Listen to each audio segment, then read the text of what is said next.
আসসালামু আলাইকুম। আজকে আমি আপনাদের সামনে হাজির হয়েছি একটা ফ্রিজের রিভিউ নিয়ে। এটা হচ্ছে বর্তমানে বাংলাদেশে ওয়েলপুল খুব ভালোভাবে শুরু করেছে তারা প্রোডাকশন। ওয়েলপুলের একটা ফ্রিজ। ওয়েলপুল আসলে গত গত বছরের গত বছরের হচ্ছে ওয়ার্ল্ডের নাম্বার ওয়ান ফ্রিজ, যেটা এনার্জি সেভিংসের দিক থেকে প্লাস আদার্স কিছু প্যারামিটার্স আছে। এইসব দিক দিয়ে হোয়ারলপুলের ফ্রিজটা বেশ ভালোই আর কি। সো এসব দেখে অ্যাকচুয়ালি আমি কিনেছিলাম, বেস্ট ইলেকট্রনিক্স থেকে কিনেছি। আমি 1 মাসের মতো হলো কিনেছি। তো এটা অ্যাকচুয়ালি এটা মডেল নাম্বারটা হচ্ছে আপনারা দেখতে পারবেন যে হচ্ছে 258 INV, Inverter 258, which is 245 liters. It's a 5 star energy rating. 5 stars means হচ্ছে এটা অনেক বেশি এনার্জি সেভিংস করে। আচ্ছা, আর কম্প্রেসর 10 ইয়ার্সের ওয়ারেন্টি ছিল। আমি সম্ভবত এখানে 10 ইয়ার্স লেখা, কিন্তু আমাকে 12 বছর দিয়েছে, বেস্ট ইলেকট্রনিক্স থেকে কিনেছি। হোয়ারলপুলের ফ্রিজগুলো মেইনলি হচ্ছে বেস্ট ইলেকট্রনিক্সে এদের বেশি মডেলগুলো অ্যাভেলেবেল আছে। অন্যান্য জায়গাতে এত মডেল নাই আমি যতদূর দেখেছি, বিশেষ করে সনি এবং এলজি এখানেও বিক্রি করে। সনি না, এটা হচ্ছে র্যাঙ্কস।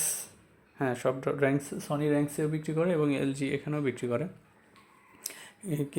ট্রান্সকম ডিজিটালে বিক্রি করে, কিন্তু তাদের কাছে গুটি কয়েক মডেল আছে। এই মডেলটা ভালোই খারাপ না। আর এটার ক্যাপাসিটি হচ্ছে 245 লিটার। এটা হচ্ছে নেট ক্যাপাসিটি। আর গ্রস ক্যাপাসিটি চিন্তা করলে গ্রস ক্যাপাসিটি 245 লিটার, তাহলে নেট ক্যাপাসিটি আরও 20 লিটার মতো কমে যাবে। 220 লিটার হয়েছে, অ্যারাউন্ড 220-25 লিটারের মতো। আচ্ছা, তো আমি 2 মাস 1-1.5 মাস হলো ইউজ করতেছি। সো আমার কাছে ওভারঅল পারফরমেন্স ভালোই মনে হয়েছে। সো আমি এটা একটা ব্রিফ ডিটেলস আমার এক্সপিরিয়েন্স আমি আসলে আপনাদের কাছে শেয়ার করার জন্য ভিডিওটা করতেছি আর কি। আর আমি প্রফেশনাল রিভিউয়ার না, জাস্ট সবাই যাতে কনভিনিয়েন্স হয় বা কিনতে গিয়ে জিনিসটা আগে দেখে নিতে পারে ভালোভাবে, যে না আসলে এটা কী সমস্যা বা এটা নিলে কীরকম হবে কম্পেয়ার টু আদার্স, সেই হিসাবেই আর কি মূলত রিভিউটা করা আর কি। সো এই হলো গ্রাফিক্স। মানে এই ফ্রিজটা দেখতে সুন্দর। এখানে ব্ল্যাক তো বোঝা যাচ্ছে না, কিন্তু এর ভিতরে হালকা হচ্ছে আপনার কি বলে গ্লিটারিং একটা ভাব আছে। মানে সোজা কথায় চিলিক দেয়, জরি টাইপের একটা ভাব আছে এখানে। এখানে আসলে বোঝা যাচ্ছে না, কিন্তু জিনিসটা ভালো আর কি। সামনে থেকে লাইট রিফ্লেক্ট করলে তখন জিনিসটা খুব ভালো বোঝা যায় আর কি, দেখতে খুব সুন্দর লাগে। এমনিতে ফ্রিজটা এলিগেন্ট, দেখতে সুন্দর। আর হোয়ারলপুল তো ওয়ার্ল্ডের one of the best brand বলা চলে এক কথাতেই। সো এটা কিছু বলার নাই। আচ্ছা, এবার এটা হচ্ছে আমার প্রাইস নিয়েছে আমি কত 47,000 টাকার মতো মনে হয় প্রাইস নিয়েছে। 47,000 সামথিং বা 47,000 এরকম আর কি। আচ্ছা, আর এটা যদি আমি আপনাদেরকে কম্পার্টমেন্টগুলো দেখে, এটা হচ্ছে আপনার কি বলে নো ফ্রস্ট ফ্রিজ। হ্যাঁ, নো ফ্রস্ট ফ্রিজ মানে হচ্ছে এটার ভিতরে কখনো বরফ জমবে না। এটা বরফ ছাড়া আর কি, মানে বরফ ছাড়া। এটা কুলিংটা হচ্ছে এয়ার কুলিং। অন্যান্যগুলো যেগুলো ডিরেক্ট কুলিং আছে, সেটা হচ্ছে পাশে কম্প্রেসর থাকে, কম্প্রেসরটা থেকে সরাসরি হিটটা ট্রান্সফার হয়। কিন্তু এখানে হচ্ছে ফ্যানের বাতাসের মাধ্যমে হিটটা ট্রান্সফার হয়, যার কারণে এখানে বরফ জমার কোনো চান্সেস নাই। আর অবশ্যই এটা ইনভার্টার রেফ্রিজারেটর। সো ইনভার্টার একটা টেকনোলজি। এই টেকনোলজিতে আপনার অ্যাকচুয়ালি মোটরটা সবসময় কন্টিনিউয়াসলি চলে, যার কারণে এটা এনার্জি সেভিংস হয়। এটা আলাদা ইস্যু, সেটা আমি না যাই অত ডিটেলসে। আচ্ছা, এটা হচ্ছে এটার আমার আসলে ফ্রিজের ভিতরে অগোছালো খুব। এটা হচ্ছে ডিপ কম্পার্টমেন্ট, আপনারা দেখতেছেন। হ্যাঁ, ডিপ কম্পার্টমেন্টে মোটামুটি এখানে ভালোই জায়গা। মোটামুটি একজন সিঙ্গেল ফ্যামিলির জন্য আসলে ইটস ওকে। সিঙ্গেল ফ্যামিলি বা আপনার ফ্যামিলি মেম্বার যদি 4 জন হয়, আমার মনে হয় যে 4-5 জন পর্যন্ত ওকে, ইটস ওকে। আপনার এনাফ খাবার প্রিজার্ভ করা যাবে ডিপ ফ্রিজে। আচ্ছা, এই তো। আর এই যে কুলিংয়ের সিস্টেমগুলো এখানে দেখেন, এই যে এইখানে হচ্ছে আপনার এই যে এদিক দিয়ে বাতাস আসতেছে, ওই যে দেখেন এখান দিয়ে বাতাস আসতেছে, এখান দিয়ে বাতাস আসতেছে। হ্যাঁ, এই দুইটা জায়গা দিয়ে বাতাস এসে হচ্ছে এটাকে কুল করতেছে। এটা দিয়ে তো টেম্পারেচার বাড়ানো কমানো যায়। মিনিমাম ফ্রিজে দেওয়া আছে আমাদের। আসলে এটা এত বেশি ফ্রিজ দেওয়া লাগে না, তাতেই যথেষ্ট। এই যে উপরে বাতাসের ভেন্ট আছে, এখান দিয়ে এয়ার সার্কুলেটিং হয়ে হচ্ছে আপনার হয়, কুলিংটা হয় আর কি মেনলি। আচ্ছা, আর পাশে জেল আছে এখানে, এই যে জেল, এর ভিতরে জেল অ্যাকচুয়ালি, মানে এটা যদি আপনার কখনো ইলেকট্রিসিটি চলে যায় তাহলে সেক্ষেত্রে এটা কী করে, হিটটা ধরে রাখে, বেশ কিছুক্ষণ হিটটা ধরে রাখে, যার কারণে ওইটা দেওয়া আর কি।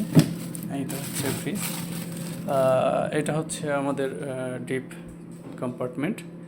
আচ্ছা, ডিপ কম্পার্টমেন্টে এই আছে। আচ্ছা, আরেকটা ব্যাপার বলিনি, এটাতে সিক্স সেন্স নামে একটা টেকনোলজি তারা ইউজ করছে। এটার কাজ হচ্ছে আপনার ফ্রিজে যখন হচ্ছে খাবার বেশি থাকবে ও অটোমেটিক্যালি হিটিংটা বেশি করবে, আর যখন খাবার কম থাকবে ও অটোমেটিক ডিটেক্ট করে খাবার হিটিংটা কম করবে। আর এটার আরেকটা ব্যাপার হচ্ছে, এটাতে আপনার খাবার ফ্রেশ রাখার জন্য একটা টেকনোলজি আছে, যে খাবারের গন্ধ, এক খাবারের গন্ধ আর একটা খাবারের কন্টামিনেট হবে না। পাশাপাশি দুইটা খাবার রাখলেও ওইটা তরকারির গন্ধ অনেক সময় দেখা গেলো ডেজার্টে চলে যায়, মিষ্টিতে চলে যায়, বা অন্যান্য কিছুতে চলে যায়, সেরকম কোনো কিছু যাবে না as per company claim. But আমি পার্সোনালি যেটা পাইছি যে হ্যাঁ, হালকা স্মেল ট্রান্সফার হয় একটা থেকে আরেকটাতে। আমি পেঁয়াজ রাখছি বা রসুন রাখছি, রসুন বাটা রাখছি, পাশে একটা খাবার ছিল, কেক ছিল, সেই কেকে রসুন বাটাটা ঘান কিছুটা ট্রান্সফার হয়েছে। আর এটা হচ্ছে ইনার কম্পার্টমেন্ট। এখানে আপনি বড়, এটা 2 লিটার 7-আপের বোতল পানি রাখার জন্য এটা আপনি ইউজ করতে পারবেন, প্লাস আদার্স জিনিসপত্র এখানে ভালোই জায়গা আছে, যা আছে কোয়াইট এনাফ। এটা উপরে মেইনলি চকলেট কেক টেক যদি কিছু থাকে, উপরে একটা কম্পার্টমেন্ট এখানে আপনি রাখতে পারবেন। আর এটা হচ্ছে এখান দিয়ে আপনার টেম্পারেচার বাড়ানো কমানো যায়। আমার যতটুকু দরকার, আপনি খাবার কী পরিমাণ ঠান্ডা চান সেটা আপনি ইউজ করতে পারবেন। আচ্ছা, এই কম্পার্টমেন্ট এই দুটো গ্লাস। হ্যাঁ, এখানে একটা ব্যাপার হচ্ছে, স্যামসাং যেটা ইউজ করে, এই সেম ক্যাটাগরি স্যামসাং যেটা ইউজ করে, সেটা হচ্ছে আপনার ওরা একটা জেল গ্লাস ইউজ করে ডিপ কম্পার্টমেন্টের ভিতরেও। ওই যে ওখানে যে কম্পার্টমেন্টটা আছে, এটা জেল গ্লাস ইউজ করে, ওইটা হচ্ছে টেম্পারেচার ধরে রাখে। এটাতে সেটা নাই। এই সেম প্রাইসে আমি স্যামসাংয়ের আরেকটু হয়তো বেশি ক্যাপাসিটি পেতাম। এখন স্যামসাংয়ের সাথে যদি আমি কম্পেয়ার করি, সেক্ষেত্রে স্যামসাংয়ের একটা অ্যাডভান্টেজ হচ্ছে স্যামসাংয়ের এলইডিটা উপরে, এবং এটা হচ্ছে হ্যালোজেন, এলইডি না। হ্যালোজেনে কম্পারেটিভলি বেশি বিদ্যুৎ খায়, এলইডিটা একটু ডিউরেবল এবং কম বিদ্যুৎ খায় উপরে, তার কারণে ভিউটা ভালো আসে স্যামসাংয়ের। আর এটাতে এই অবস্থা মোটামুটি। আচ্ছা, আর এই তো এই যে এখানে দুইটা ফ্রেশ ফ্লো আছে। এটার ব্যাপার হচ্ছে, এটা আপনার ধরেন এখানে একটা প্রোডাক্ট রাখছেন, আপনি যদি চাচ্ছেন যে এই প্রোডাক্টটার গায়ে একটু ঠান্ডা বেশি হবে বা এই প্রোডাক্ট একটু বেশি ঠান্ডা থাকবে, সেক্ষেত্রে আপনি এটা এদিক ওদিক করে বাতাসের ফ্লোটা আপনি নিয়ন্ত্রণ করতে পারবেন। হ্যাঁ, আর এই তো এখানে হচ্ছে অ্যাক্টিভ ডিও, ওই যে অ্যাক্টিভ ডিও নামে একটা ফাংশন আছে। এটার কাজ হচ্ছে সম্ভবত, আমি যতদূর জানি, সেটা হচ্ছে যে হিটটা যাতে, মানে খাবারের স্মেলটা যাতে এক খাবার থেকে অন্য খাবারে না যায়, ওইটা অ্যাক্টিভ ডিও এই কাজটা করে। হ্যাঁ, এইটা। আর এটা ভেজিটেবলস র্যাক, এখানে ভালোই জায়গা আছে মোটামুটি, চলে, খারাপ না। সো এই, আর কম্পেয়ার টু স্যামসাংয়ের তুলনায় কম্পেয়ার করলে আসলে স্যামসাং ইউজ করি নেই, ওইভাবে বলতে পারবো না। বিলের ব্যাপারটা আমি এখনও বলতে পারবো না কীরকম বিল আসে, কম্পেয়ার করা হয় নাই। আর এর কম্প্রেসর যেটা আছে, 10 বছর 12 বছর ওয়ারেন্টি আছে। কম্প্রেসরটা চায়না। চায়না মানে যে কম্প্রেসর খারাপ তা না, টেকনোলজি সব আমেরিকান, বাট কম্প্রেসরটা হচ্ছে চায়না। আচ্ছা, এইটাই হচ্ছে গিয়ে মোটামুটি ফ্রিজের রিভিউ। সো এখনও পর্যন্ত ভালো। আর বিল্ড কোয়ালিটি যথেষ্ট ভালো, আমার কাছে যথেষ্ট স্ট্রং এবং খুব ভালো মনে হয়েছে, মানে এটা আমার পার্সোনাল ওপিনিয়ন। হ্যাঁ, এই হচ্ছে গিয়ে ফ্রিজের মোটামুটি ডিটেলস। তারপরে আপনাদের যদি আরও কিছু জানার থাকে, আপনারা অবশ্যই আমাকে কমেন্টস করলে আমি জানিয়ে দেবো ইনশাল্লাহ।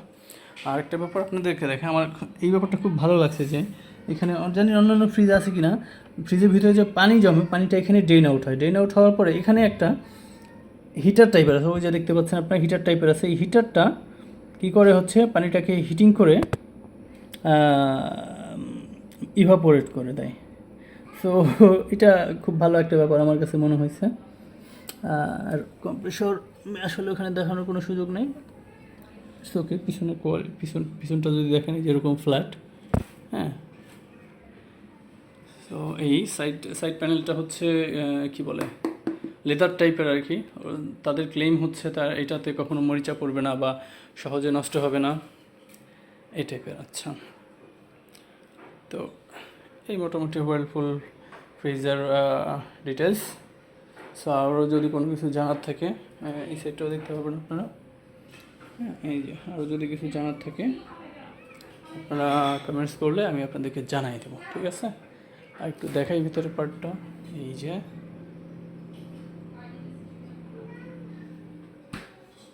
এই যে